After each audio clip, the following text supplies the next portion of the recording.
Assalamu alaikum and namaskar. Welcome to all of you to our Telewell YouTube channel. Dear honorable subscriber, viewers and visitors. এটা আমাদের আরেকটা awesome class and fantastic class আমাদের 2021 এর যারা SSC পরীক্ষাতে আছে সেই এসএসসি পরীক্ষার্থীদের জন্য আমাদের টেলিওয়াল ইউটিউব চ্যানেল থেকে যে ধারাবাহিক ক্লাস চলতেছে তার অংশ হিসেবে আজকের এই ক্লাস আমরা এর আগে আরো 4টি ক্লাস নিয়েছিলাম এবং সেই 4টি ক্লাসে ছিল আমাদের take question part 1 part 2 part 3 part 4 এবং আমাদের আজকেও আমাদের সেই টেক কোয়েশ্চেনের উপর এটা সর্বশেষ ক্লাস এবং এটা হচ্ছে পার্ট 5 টেক কোয়েশ্চেনের। চলো আমরা আমাদের আজকের ক্লাসে চলে যাই। আমরা একটু আগেও বললাম আমাদের আজকের ক্লাস হলো টেক কোয়েশ্চেনের উপরে। এটা আমাদের 5 নম্বর ক্লাস টেক কোয়েশ্চেনের উপরে এবং এটা আজকে শেষ ক্লাস। আজকেও আমরা খুবই গুরুত্বপূর্ণ কিছু রুলস আলোচনা করব। তোমরা মনোযোগ সহকারে আমাদের ক্লাসটা এনজয় করবা এবং অনেক কিছু শিখবা। চলো তাহলে আমরা আমাদের ক্লাসে চলে যাই। তো ওকে, তোমরা দেখতে পাচ্ছ আজকে আমাদের রুল নাম্বার 12। আমাদের এখানে রুল নাম্বার 12টা খুবই একটা গুরুত্বপূর্ণ একটা রুল। আমাদের সাধারণত এক্সক্লামেটরি যে সেন্টেন্স আছে বি ভার্ব যুক্ত, সেই এক্সক্লামেটরি সেন্টেন্সের যে শেষোক্ত আমাদের যে সাবজেক্ট এবং ভার্ব অনুযায়ী কিন্তু ট্যাগ হবে। আমাদের সাধারণত আমরা এর আগে সাবজেক্টটা দেখছি প্রথমে, ভার্বটাও দেখছি সাবজেক্টের পরে, কিন্তু আমাদের এক্সক্লামেটরি যে সেন্টেন্স সেই এক্সক্লামেটরি সেন্টেন্সে কিন্তু আমাদের সাবজেক্টটা থাকে শেষে এবং ভার্বটাও থাকে কি ওই সাবজেক্টের পরে শেষে। তোমরা এক্সাম্পল দেখলে একদম ক্লিয়ার হয়ে যাবে। তোমরা এখানে দুইটা এক্সাম্পল দেখতে পাচ্ছ, একটা যে how nice the flower is, একটা যে হোয়াট আ পিটি। তোমরা how nice the flower is এর মধ্যে দ্য ফ্লাওয়ারটা হচ্ছে সাবজেক্ট এবং ইজটা হচ্ছে আমাদের বি ভার্ব। আমরা এখানে যে কথাটা বললাম রুলের মধ্যে আমরা দেখতে পাচ্ছি যে আমাদের এই সাবজেক্টটা কিন্তু আমাদের এক্সক্লামেটরি সেন্টেন্সের শেষোক্তে এবং আমাদের ভার্বটাও কিন্তু এর পরে, ঠিক আছে। তো আমরা যখন এটা ট্যাগ করছি আমরা কি করলাম, ইজ কিজন করলাম আর দ্য ফ্লাওয়ারের সাবজেক্টটা আমরা জানি। আমরা এর একদম প্রথম ক্লাসে আমাদের টেলিওয়াল ইউটিউব চ্যানেলে যে প্রথম ক্লাস ট্যাগ কোয়েশ্চেনের উপর দিয়েছিলাম সেখানে বলছিলাম কোনো বস্তু হলে এবং সেটা যদি সিঙ্গুলার হয় তার পরিবর্তে প্রনাউন হবে ইট। এরপরের এক্সাম্পলে তোমরা দেখতে পাচ্ছ হোয়াট অ্যাপিটি, এখানে কিন্তু সাবজেক্ট নাই, আমরা বললাম সাবজেক্ট অনুযায়ী কিন্তু আমাদের ভার্ব হবে আমাদের। তো এখানে what a pity it is, এখানে পিটির একটা প্রনাউন, পিটিতে নাউন, এটা সাবজেক্ট করলে আমরা ইট আনতে পারি, এরপরে আমরা একটা ভার্ব আনবো ইজ।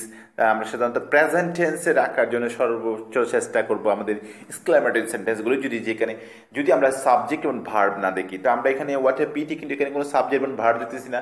তো আমরা পিটিকে ধরে একটা প্রনাউন আনলাম, সাবজেক্ট আনলাম ইট এবং এরপরে প্রেজেন্ট টেন্সের জন্য আমরা বি ভার্ব আমরা একটা ইজ। তা আমরা এটা ট্যাগ করলে কি হয়ে যায়, ইজ অ্যান্ড ইট। ওকে, আমি আশা করি তোমরা অনেক কিছু এখানে গুরুত্বপূর্ণ জিনিস এই রুলস থেকে শিখছো। তোমাদের যদি কোনো ধরনের না বুঝে থাকো, কোনো প্রবলেম থাকে, অবশ্যই আমাদের জানাবে। আমাদের ইউটিউব টেলিওয়ার্ল্ডের যে ইউটিউব চ্যানেল সেখানে কমেন্ট করবো, অথবা আমাদের টেলিওয়ার্ল্ড পেজ আছে সেখানেও তোমরা বলতে পারবা, ঠিক আছে। ওকে, চলো আমরা নেক্সট রুলে চলে যাই। Rule number 13। আমরা এইখানেও ঠিক আমরা এক্সক্লামেটরি সেন্টেন্স নিয়ে আলোচনা করবো, তবে এখানে মেইন ভার্ব। আমাদের অনেক সময় এক্সক্লামেটরি সেন্টেন্সে মেইন ভার্ব থাকে, বি ভার্ব না আসে মেইন ভার্ব দিয়ে হতে পারে। তো মেইন ভার্ব যুক্ত আমাদের এক্সক্লামেটরি সেন্টেন্সের যখন আমরা কি করব, ট্যাগ করব, তখন আমরা অক্সিলারি ভার্ব হিসেবে আনতে পারি ডু অথবা ডাজ অথবা ডিড। এইভাবে হবে। আমরা এক্সাম্পল দেখলে একদম ক্লিয়ার হয়ে যাবে। How sweetly the bird sings, এখানে কিন্তু সিংসটা কিন্তু মেইন ভার্ব। সো আমাদের জানি সাবজেক্টের পরে ভার্বের সাথে এস বাই এস থাকলে আমাদেরকে আনতে হয় ডাজেন্ট আনতে হয়, ডাজ বা ডাজেন্ট আনতে হয়। এটা যেহেতু পজিটিভ বাক্য সেজন্য আমাদের নেগেটিভ করতে হলো doesn't. What nice the bird is, তো এখানে তো বি ভার্ব আছে ইজন্ট ইট। ওকে, তাহলে আই এম শিওর এই রুলসটা তোমাদের একদম ক্লিয়ার হয়ে গেল। চলো আমরা নেক্সট রুলে যাই। রুল নাম্বার 14 আমাদের খুবই একটা গুরুত্বপূর্ণ রুল। আমরা অনেক সময় হেজিটেশনে পড়ি যে হি আনবো না, সি আনবো না, ইট আনবো। তো আমাদের এই রুলসটা জানার পর একদম ক্লিয়ার হয়ে যাবে। তোমাদের যে কনফিউজে তোমরা যে থাকো সেটা আজকে কনফিউশনটা একদম দূর হয়ে যাবে, ঠিক আছে। এই রুলসটা তোমরা মনোযোগ সহকারে দেখো। তোমরা দেখতে পাচ্ছ বাক্যের প্রথমে যদি আমাদের হিয়ার দেয়ার বা ওয়ান থাকে, ট্যাগ কোয়েশ্চেন করতে হলে এই হিয়ার দেয়ার ওয়ানেই হবে, কোনো কিছু করতে পারছি। হিয়ার দেখছো হিয়ার বসে দিবা, দিয়ে দেখছো দিয়ার বসে দিবা, ওয়ান দেখছো ওয়ান বসে দিবা। তোমরা এক্সাম্পল করে দেখো, দেয়ার আর ম্যানি ট্রিজ, এটা পজিটিভ বাক্য, সেটা আরটাকে আয়রন করতে হবে, আমরা দেয়ার বসে দিলাম। হিয়ার ইজ দ্য মানি, আমরা ইজ কিজেন করলাম, হিয়ারটা হিয়ার বসে দিলাম।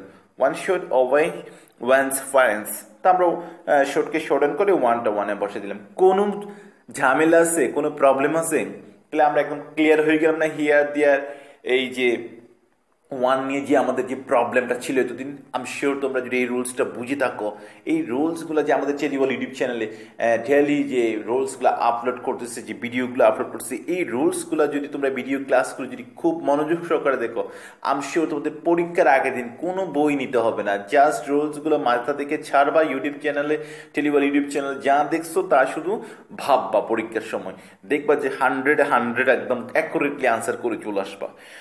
ওকে, নেক্সট রুলে যাই আমরা। রুল নাম্বার 15 আমরা দেখতে পাচ্ছি আরো একটা গুরুত্বপূর্ণ রুলস, খুবই একটা গুরুত্বপূর্ণ রুলস, যে দি প্লাস অ্যাডজেক্টিভস, এটা ভার্সিয়াস হতে পারে, পাইস হতে পারে, পর হতে পারে, রিচ হতে পারে, এডুকেটেড হতে পারে, সিভিলাইজড হতে পারে, আনফিট হতে পারে। আমি জাস্ট কিছু শব্দ এখানে মেনশন করে দিলাম।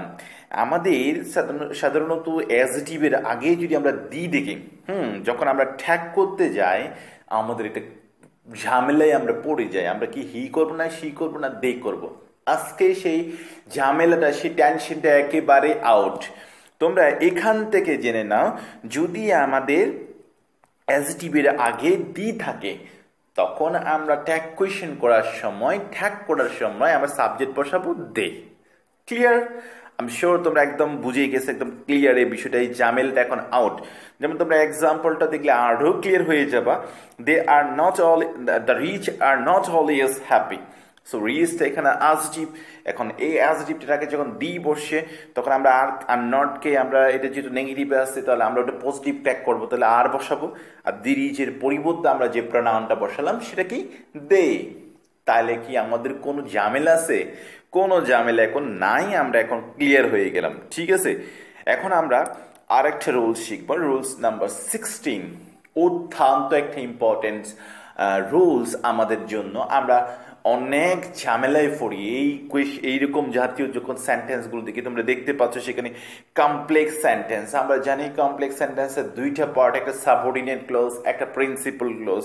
তো আমরা একদম প্রথম ক্লাসে তোমাদের এই বিষয়টা নিয়ে একটু ক্লিয়ার করছিলাম, তারপরও আমাদের এখানে একটা রুলস তোমাদের দেখাচ্ছি আরো ক্লিয়ার করে দেওয়ার জন্য, তোমাদের ঝামেলা চলে যাওয়ার জন্য।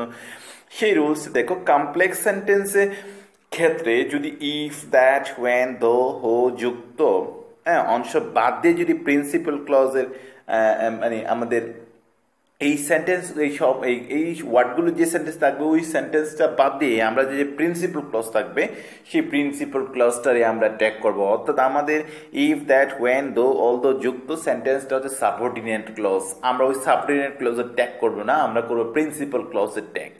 তোমরা দেখতে পাচ্ছ if you come I shall go with you. এখানে ইফ ইউ কামটি হলো সাবঅর্ডিনেট ক্লজ এবং আই শ্যাল গো উইথ ইউটা হচ্ছে প্রিন্সিপাল ক্লজ। আমরা ট্যাগ করার সময় I shall go with you, যেটা প্রিন্সিপাল বা ইন্ডিপেন্ডেন্ট ক্লজ, আমরা সেটারই ট্যাগ করবো। তাহলে আমরা এখানে কি করলাম, শান্ত আয়। কিন্তু তোমাদের আরেকটা এমনি বলি দেখি, মানে ইনফরমেশন দিয়ে রাখি, সেটা হচ্ছে তোমরা যদি এখানে ডোন্ট ইউ করতা, কিন্তু আমাদের ভুলের যেহেতু একটা নির্দেশনা আছে, আমরা এইটাকেও কিন্তু আনসার হিসেবে মানে কারেক্ট হিসেবে আমরা অ্যাকসেপ্ট করে নিতে পারি বা নিব। ঠিক আছে, তারপরে আমরা কিন্তু যেহেতু শিখতেছি, আমাদের কারেক্ট জিনিসটা জেনে রাখা ভালো, সেই জন্য এটা বললাম যে আমরা অলওয়েজ ট্রাই করবো প্রিন্সিপাল ক্লজের ট্যাগ করার জন্য। ঠিক আছে, তাহলে এই ঝামেলাটা আমাদের সলভ হয়ে গেল। এখন আমরা রুল নাম্বার 17-এ যাই। 17-এ দেখতে পাচ্ছি স্টেটমেন্টের সাবজেক্ট যদি শিশু, ইতর প্রাণী বা জড় পদার্থ হয়। আমাদের এই আগেও কিন্তু একদম প্রথম ক্লাসে তোমাদের যখন অপারেটর এবং সাবজেক্ট নিয়ে আলোচনা করছিলাম, সেখানে বলছিলাম যে ইতর শ্রেণী বা আমাদের শিশু বা জড় পদার্থ হলে, এটা সিঙ্গুলার হলে এদের প্রোনাউন কিন্তু কি হয়, সাবজেক্ট হিসেবে ইট আমরা ব্যবহার করি। তারপরে এটা আর একদম ঝামেলাগুলো, যাতে কনফিউজগুলো তোমাদের নাই থাকে, সেই জিনিসগুলো দূর করার জন্য আবার এই রুলসটা। তো আমাদের সেখানে শিখে নিলাম যে শিশু বা ইতর প্রাণী বা জড় পদার্থ হলে আমরা ট্যাগ করার সময় সাবজেক্ট হিসেবে আনবো, সিঙ্গুলার হলে ইট, আর প্লোরাল হলে তো দে আনবো। দ্য বেবি ইজ ক্রাইং, এখানে দ্য বেবি একটা শিশু, so isn't it. The dog is a faithful animal, so isn't it. Our house looks nice, একটা বস্তু বুঝাইছে, বা তাহলে আমরা কি বলবো, ডাজন্ট ইট করলাম। ঠিক আছে, আশা করি এটাও তোমাদের ঝামেলা একদম সলভ হয়ে গেল। একেবারে তোমাদের কনফিউশন যে জিনিসগুলো থাকে এগুলো একদম আউট হয়ে যাচ্ছে, জাস্ট শুধু মাল থেকে ছাড়বা পরীক্ষার মধ্যে। এরপর রুল নাম্বার 18 দেখো, খুবই একটা ইম্পর্টেন্ট রুল। আমাদের দেশ, চাঁদ, পৃথিবী, বসন্ত, ট্রেন, জাহাজ, বিমান সাবজেক্ট হিসেবে যখন আমাদের বড় অংশে আসে, তখন আমরা যখন ট্যাগ করি, ট্যাগ কোয়েশনে কিন্তু এদের সাবজেক্ট হিসেবে আমরা শি বা ইট ব্যবহার করব, ঠিক আছে? যেমন আমরা দেখতে পাচ্ছি the moon shines at night, so আমরা এখানে কি ইউজ করবো? ডাজন্ট শি অর ইট, আমরা এটা হি ব্যবহার করাটা সবচেয়ে উত্তম। Bangladesh is a beautiful country, isn't she or it, আমাদের এখানে অল্টারনেটিভ ইউজ করা যায়, তবে আমরা বেশিরভাগ চেষ্টা করব, যেহেতু এগুলা মানে বাংলাদেশ একটা মাতৃভূমি, সেহেতু আমরা সেইটা ইউজ করার জন্য বেশি বেশি ট্রাই করবো। আশা করি এই কনফিউশনটাও তোমাদের রিমুভ হয়ে গেল, দূর হয়ে গেল, ঝামেলা শেষ। শুধু পরীক্ষার মধ্যেই কি করবা, ওই ইউটিউব চ্যানেলে যাই দেখছো রুলসগুলো, যাই শিখছো, এগুলাই ছাড়বা, 100 আনসার করে আসবে অ্যাকুরেটলি, কোনো প্রবলেম নাই, অ্যাকুরেটলি করে আসবা। এরপর রোল নাম্বার 19 দেখো, সান, সামার, উইন্টার, তারপর তোমার ডেট, ওয়ার্ড সাবজেক্ট হিসেবে যখন আমরা ব্যবহার করবো ট্যাগ কোয়েশ্চেন করার সময় আমরা হি অর ইড ইউজ করবো, ঠিক আছে? দ্য সান ইজ শাইনিং, এখানে আমরা ইজন্ট হি অর ইট ব্যবহার করতে পারি, ঠিক আছে? তাহলে আশা করি এই রুলসটা তোমরা বুঝতে পারছো। এরপর রুল নাম্বার 20, এবং আমাদের এই ট্যাগ কোয়েশ্চেন পার্ট 5 ক্লাসের, মানে আমাদের ট্যাগ কোয়েশনের সর্বশেষ ক্লাসের সর্বশেষ যে রুলটা, রোল নাম্বার 20, এই রোল নাম্বার 20 দিয়ে আজকের ক্লাস আমাদের ট্যাগ কোয়েশনের ক্লাসটা আমরা শেষ করব আমাদের ছেলেওয়ালি ইউটিউব চ্যানেলে। এরপর আমরা নেক্সট আরেকটা গ্রামারের অংশ নিয়ে আলোচনা করব আমরা নেক্সট উইকে। সো আমরা এখানে দেখতে পাচ্ছি রুলস 20তে দিস দ্যাট থাকলে, আমরা যখন আমাদের ট্যাগ কোয়েশনে দিস বা দ্যাট থাকে স্টেটমেন্টে, তখন আমরা কি করব, যখন ট্যাগ কোয়েশনে সাবজেক্ট করবো আমরা ইট করতে হবে, আমাদের ইট হবে, ঠিক আছে? যেমন দিস ইজ মাই বুক, এটা ইজেন্ট দিস না করে আমাদের কি করবো, isn't it. This are my books aren't they, just এই জিনিসগুলো মনে রাখবা। দিসটা হচ্ছে সিঙ্গুলার আর দিসটা হলো প্লুরাল, দ্যাটটা সিঙ্গুলার, দোজটা প্লুরাল। এইভাবে কিন্তু আমাদের মনে রাখতে হবে যে দিস অ্যান্ড দ্যাট থাকে তাহলে ইট, আর দিস অ্যান্ড দোজ থাকলে আমরা ইউজ করবো দে। যে স্টুডেন্ট, আমি জানি না তোমাদের কতটুকু ভালো লাগছে আমাদের টেলিওয়াল ইউটিউব চ্যানেলের এই ক্লাসগুলা। আসলে আমরা মানে প্রথমে নতুন আসছি এবং আমরা চেষ্টা করতেছি আমাদের সর্বোচ্চটা দিয়ে আপনাদের স্যাটিসফ্যাকশন করার জন্য আমাদের ক্লাসগুলোর মাধ্যমে। যদি কোনো ফল্ট থাকে, আরও কিছু ইমপ্রুভ করতে হয়, কাইন্ডলি আমাদেরকে ইনফর্ম করবা, মানে ইনফরমেশনটা বা ইনফর্মটা করলে বা কমেন্টে হোক অথবা যে কোনোভাবে হোক, যদি আমাদের ইনফরমেশনটা দেন, সাজেশনগুলো দেন, রিকমেন্ডেশনগুলো দেন, will try our best to make our class attractive, more attractive than right now. আশা করি আমাদের সাথেই থাকবেন। আপনাদের পরামর্শ, আপনাদের সহযোগিতা আমাদের একান্ত কাম্য। আপনাদের ভালোবাসা, আপনাদের অনুপ্রেরণায় আমরা এগিয়ে যাওয়ার সাহস পাই।